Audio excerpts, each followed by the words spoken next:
छत्तीसगढ़ में धान और चावल सिर्फ किसानों की उपज ही नहीं बल्कि सियासत की सबसे बड़ी फसल भी है। केंद्रीय पूल के बचे हुए करीब 70,000 मैट्रिक टन चावल को राज्य पूल में समायोजित करने के फैसले ने राजनीतिक तापमान को बढ़ा दिया। कांग्रेस इसे जवाबदेही का सवाल बता रही है तो बीजेपी इसे महज सरकारी प्रक्रिया कह रही है। सवाल ये कि ये चावल का हिसाब है या फिर सियासत का नया गणित। धान के कटोरे में अब चावल पर सियासी संग्राम छिड़ा हुआ है। केंद्रीय पूल में बचा करीब 70,000 मैट्रिक टन चावल अब राज्य पूल में शामिल करने की तैयारी है। मंत्री स्तरीय उप समिति के फैसले के बाद मार्कफेड ने नागरिक आपूर्ति निगम को पत्र भेज दिया है। सरकार इसे प्रशासनिक प्रक्रिया बता रही है, लेकिन कांग्रेस ने सवालों की बौछार कर दी। प्रदेश अध्यक्ष दीपक बैज ने पूछा कि जब राज्य पूल का चावल पूरी तरह खर्च नहीं हुआ तो केंद्रीय पूल का चावल क्यों लिया जा रहा है? आखिर बचा हुआ चावल कहां गया और इसकी जवाबदेही किसकी है? आप देखेंगे 2025 और 26 में विशेष केंद्रीय पूल के चावल को राज्य पूल में लिए जाने के लिए सरकार ने बकायदा पत्र लिखा है। क्यों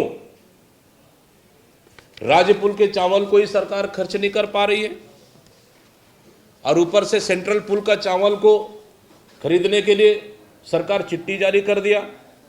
0.69 मैट्रिक टन लाख चावल जमा होना शेष है।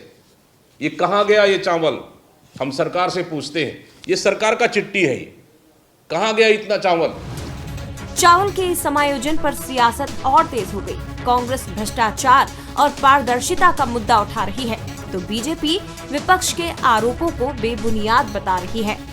बीजेपी विधायक पुरंदर मिश्रा का कहना है कि केंद्र और राज्य के बीच चावल का समायोजन एक सामान्य सरकारी प्रक्रिया है और कांग्रेस बिना तथ्यों के भ्रम फैलाने की कोशिश कर रही है।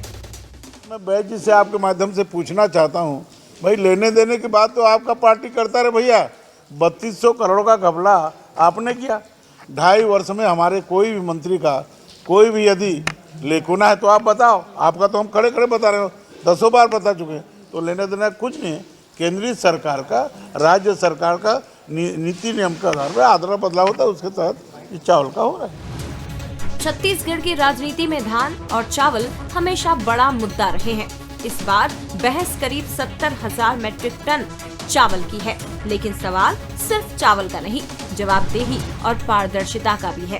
अब निगाहें इस बात पर है कि सरकार आंकड़ों से विपक्ष के सवालों का जवाब देती है या ये मुद्दा सड़क से सदन तक सियासत को और गरमाएगा। शिखर देवांगन, बंसल न्यूज, रायपुर।